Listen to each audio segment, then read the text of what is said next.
bipartidismo se debilita en España con los resultados de las elecciones municipales y autonómicas de este domingo. La izquierda nacional abre un nuevo panorama político en ese país.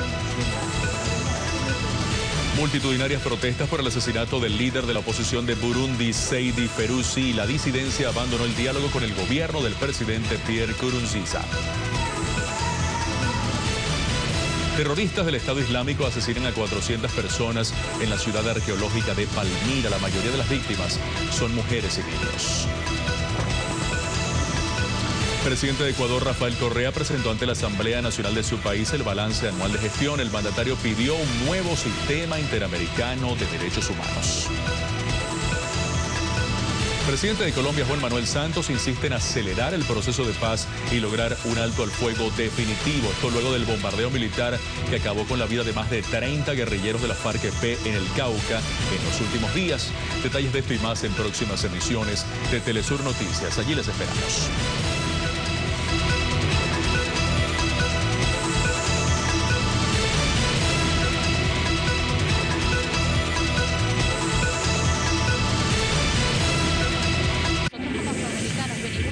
Por eso esta denuncia. Yo creo que canten las... Gente entendió la importancia de decidir, la importancia de participar. El Papa Francisco aprobó la beatificación de Monseñor Oscar Arnulfo Romero. Si bien desde el punto de vista religioso esto tiene un significado especial, desde lo sociopolítico reviste una importancia particular por lo que significa esa figura, la figura de Monseñor Romero para los salvadoreños, para Centroamérica, para toda Latinoamérica.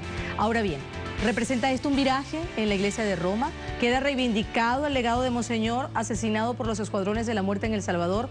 Queremos aprovechar al máximo este cruce de palabras sobre el más universal de los salvadoreños con una voz que consideramos fundamental para entender el proceso desde la perspectiva filosófica y sociopolítica. Hablamos de Gianni Vattimo, filósofo italiano, uno de los principales autores del posmodernismo, considerado el filósofo del pensiero debole, del pensamiento débil. Muchísimas gracias, señor Vattimo, por acompañarnos.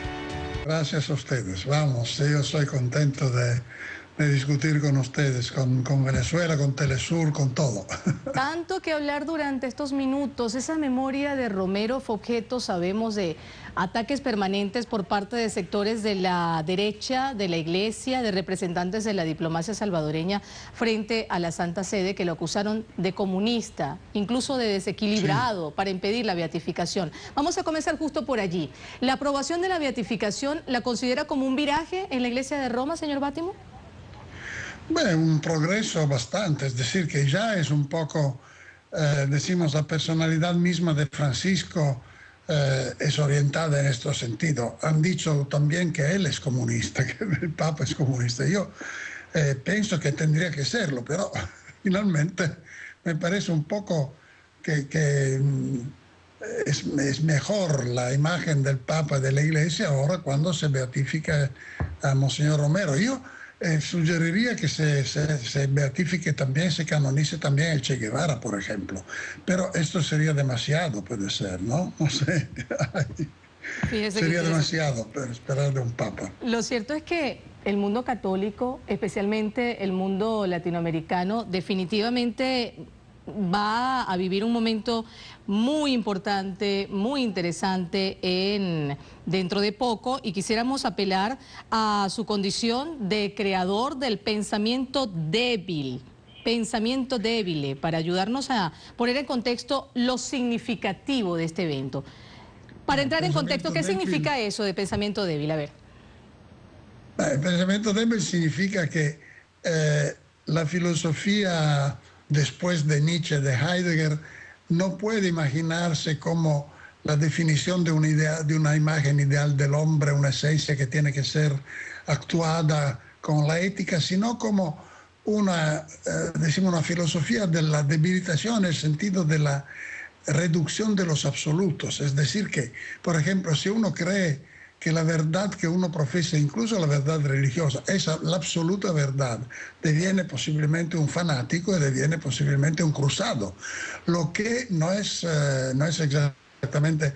decimos, el pensamiento débil toma en cuenta el hecho que todo lo que decimos es siempre una interpretación fundada sobre nuestra finitud humana, nuestras opiniones, nuestras ideologías también, y que la verdad se obtiene solamente a través de una discusión y de un acuerdo entre los intérpretes, y no a través de la intuición de un dado objetivo, que sería también el dado de la ciencia. Pero hoy la ciencia riesga de ser la ciencia económica que nos impone, por ejemplo, la austeridad.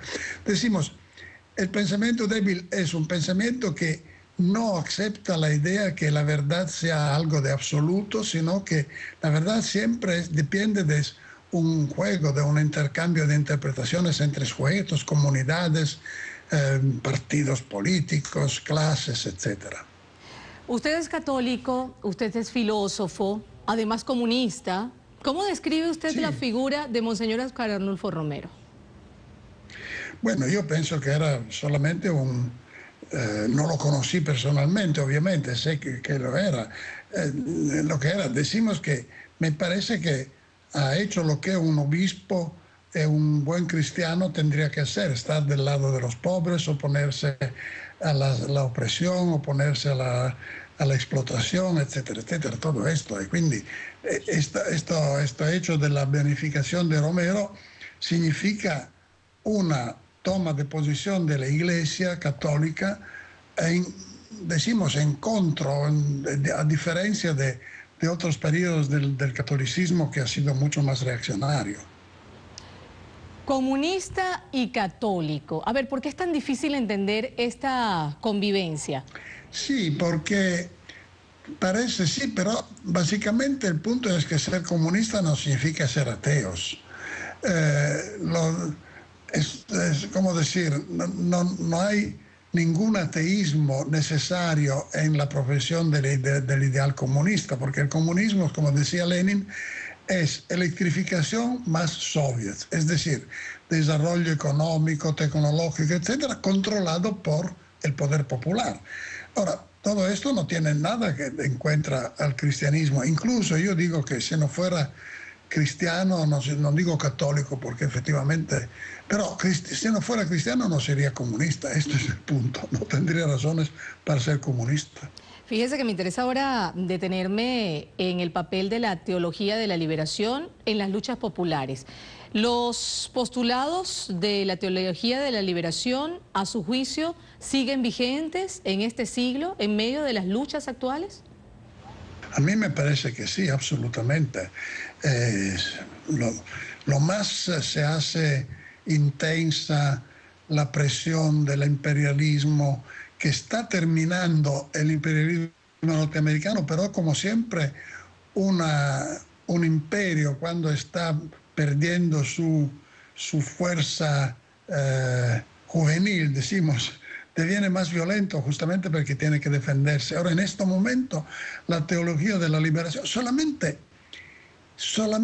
el Papa puede refundar hoy un movimiento comunista. Eso es lo que yo pienso y he dicho también en un debate en Buenos Aires recientemente. ¿Quién es capaz hoy, después que el pobre Chávez se murió, que había prometido de reconstruir una internacional comunista, pero una verdadera internacional popular, progresista, socialista o comunista, decimos, puede ser hoy solamente promovida por el Papa, porque los partidos como tales, o cuando incluso si hubiera una internacional comunista dirigida por Venezuela, lo que me gustaría muchísimo, pero sería, decimos, tendría riesgo de ser considerada, por ejemplo, por Brasil, por otros países latinoamericanos, como un esfuerzo hegemónico.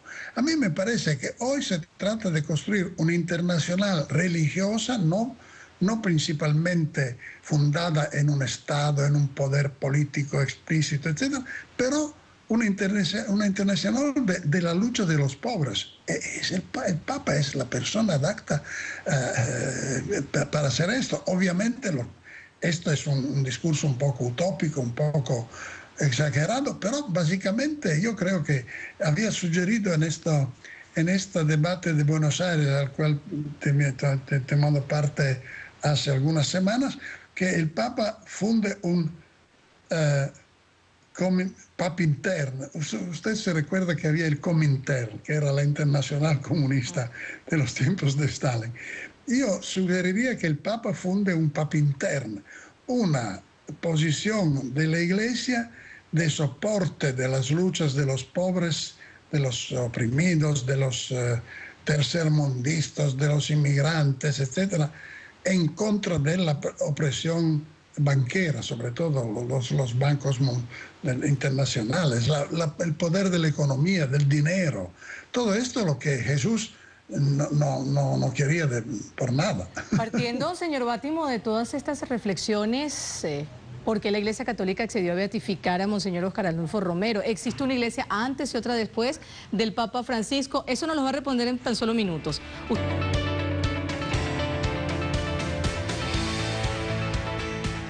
El filósofo italiano Gianni Bátimo sigue con nosotros cruzando palabras sobre la beatificación de Monseñor Óscar Arnulfo Romero. Señor Bátimo, leyendo sus trabajos, hemos visto que hace una diferencia entre el Dios del Nuevo Testamento y el Dios del Viejo Testamento. Para quienes no tenemos eso tan claro, digamos, el asunto de un testamento y otro, resulta bastante curioso que pareciera que se hablara de dos dioses diferentes.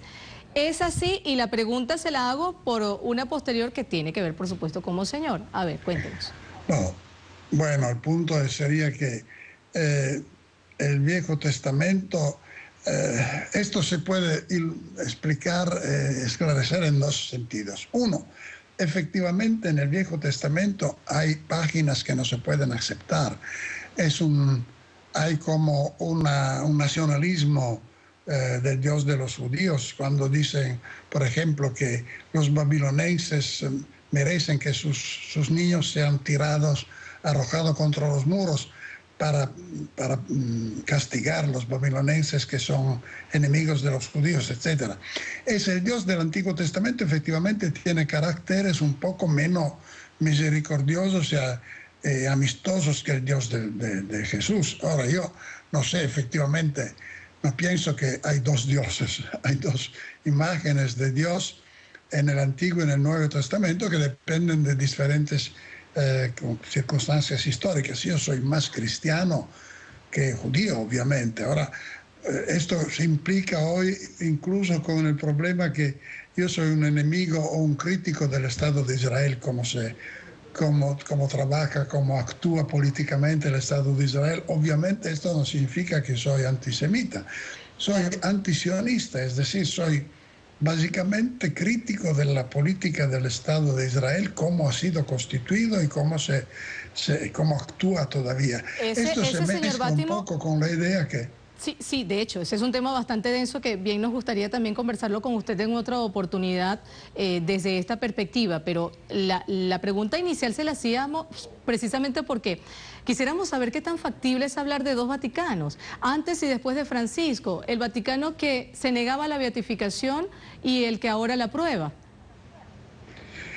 Sí, es decir, esto sería como un Vaticano del Nuevo Testamento, finalmente, del nuevo papado. Es decir, que la tradición del Vaticano, por muchísimas razones, por ejemplo, por el hecho que la Iglesia ha tenido que ser la heredera del poder político del Imperio Romano, etcétera, etcétera, ha sido siempre como un poder conservador, apoyante los gobiernos, etcétera. Esto está históricamente así. Por esta razón, por ejemplo, la beatificación de Monseñor Romero finalmente acontece, pero es muy tardía. Es decir, que se sería tenido que beatificarlo antes, sobre todo no permitir que sea matado, y con una política eclesiástica de los órdenes religiosos, etcétera, en Latinoamérica, diferente de la que era sido hasta un cierto punto. Porque algunos católicos, incluso los que se apegan a la teología de la liberación, prefieren no politizar la figura de Monseñor Óscar Arnulfo Romero. Bueno, esto no lo sé. Decimos mi relación con la teología de la liberación, una relación de simpatía, etcétera. Y comparto muchísimos principios de la teología de la liberación. No sé por qué alguien dirían que no son satisfechos con la beatificación de Monseñor Romero. Esto no lo comprendo. Justamente... Probablemente no entendí la pregunta bien. Sí, justamente partiendo del papel de la teoría de la liberación en las luchas populares, en las luchas campesinas, de alguna manera se asocia a lo que fue esa lucha permanente de Óscar Arnulfo Romero. Sin embargo, hay quienes piden, hay quienes exigen que no se politice la figura. ¿Usted cómo lo ve?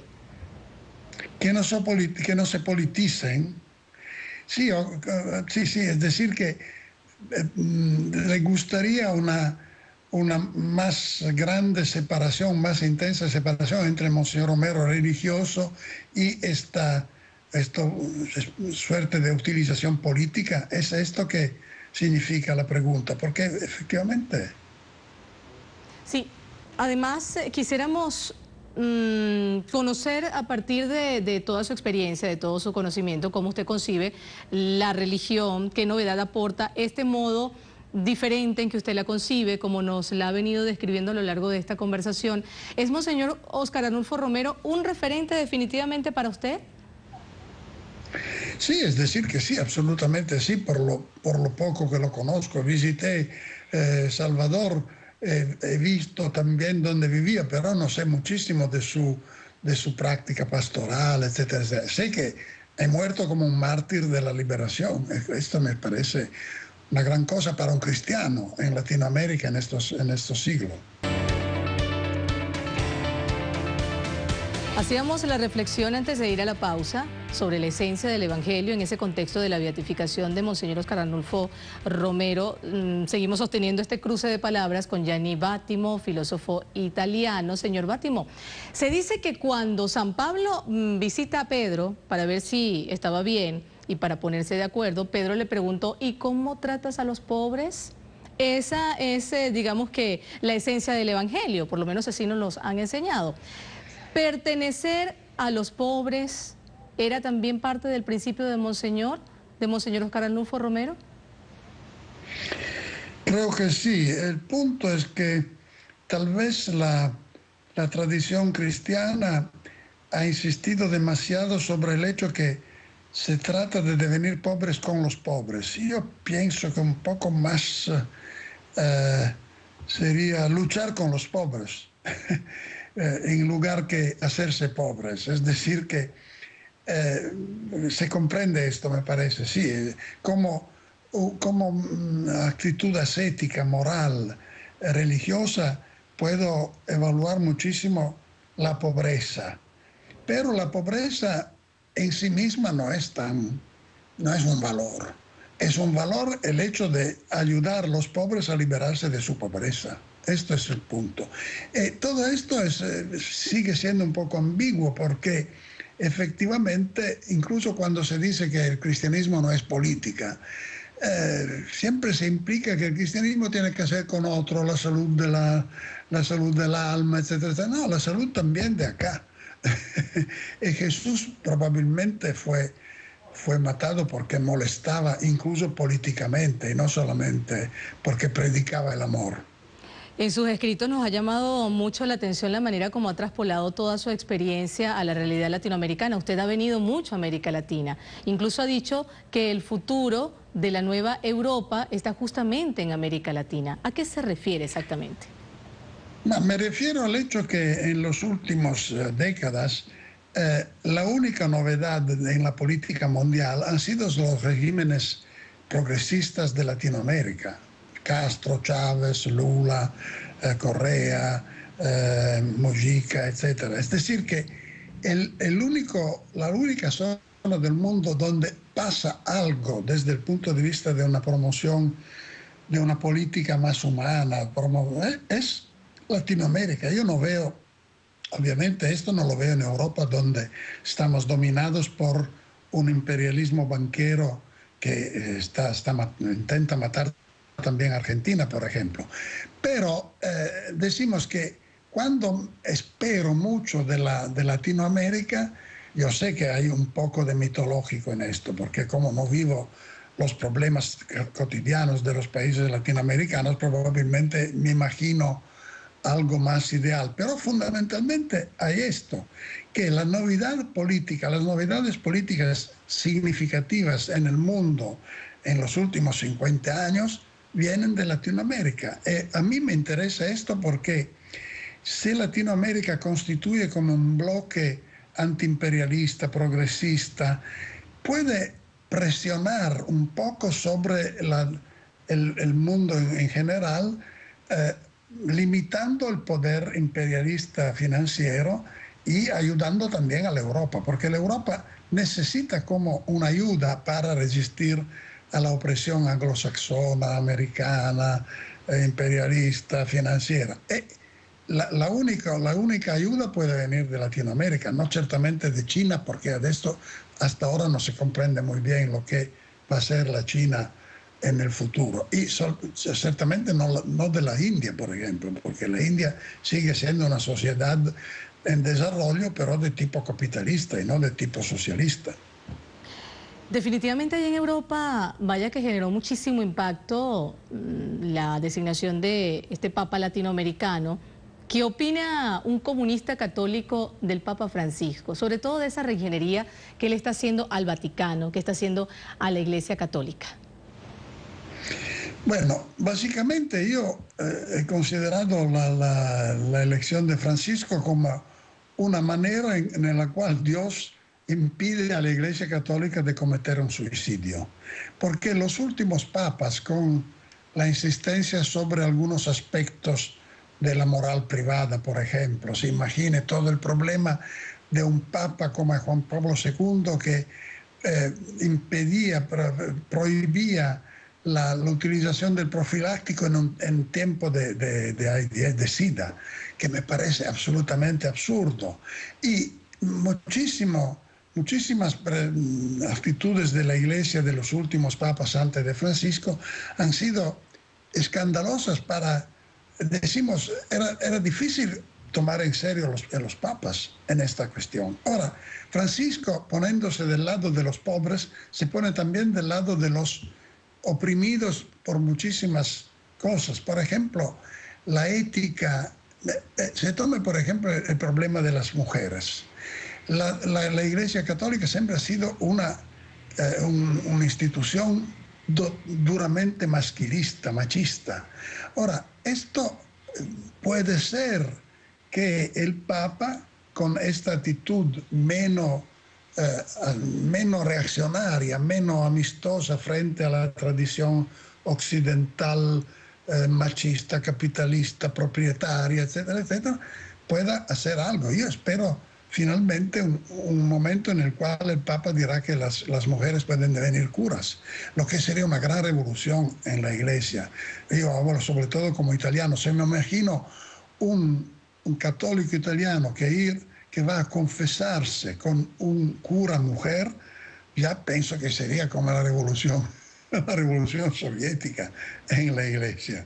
Sería un gran paso. Que sumaría más a lo que ya representa este fenómeno. Señor Bátimo, más allá de su percepción personal que ya la ha desnudado acá para todos nosotros, ¿cómo recibió Europa esta noticia de la beatificación de Óscar Arnulfo Romero? Bueno, no ha tenido una gran eco. Yo en los diarios italianos, los diarios europeos, lo he leído muy poco. No creo que... Desafortunadamente, los medios europeos son muy conservadores, poco interesados a la revolución de la Iglesia, efectivamente. Desafortunadamente es así. ¿Algún mensaje como europeo, como italiano, a los latinoamericanos, a los centroamericanos? Que resistan, que muchas de nuestras esperanzas dependen de ellos. Es decir, que aunque obviamente yo no pienso que se pueda hacer un gobierno chavista en Italia o en Europa, pero que siga el progreso social y la lucha, incluso sobre todo de Venezuela en este momento, contra el imperialismo mundial, nos ayuda muchísimo. Nosotros nos esperamos mucho de ustedes. Se necesita una transformación, decimos una revolución en el mundo. Que la hagan, porque nosotros somos demasiado viejos, demasiado oprimidos en Europa para hacerla. No sabe el gusto que nos ha dado conversar con usted. Muchísimas gracias. Gracias a ustedes. Buenas noches. Buenas noches. Beatificación de Óscar Arnulfo Romero. Desde tantas aristas abordamos este tema tan sensible para los latinoamericanos, desde esa perspectiva filosófica, teológica, política. Hoy lo hicimos con Gianni Bátimo. A ustedes, como siempre, mil gracias. Será hasta un próximo cruce de palabras. Soy Marayega Chirimbes. Nosotros como afroamericanos venimos. Por eso esa denuncia. Yo creo que canten las... Gente entendió la importancia de decidir, la importancia de participar.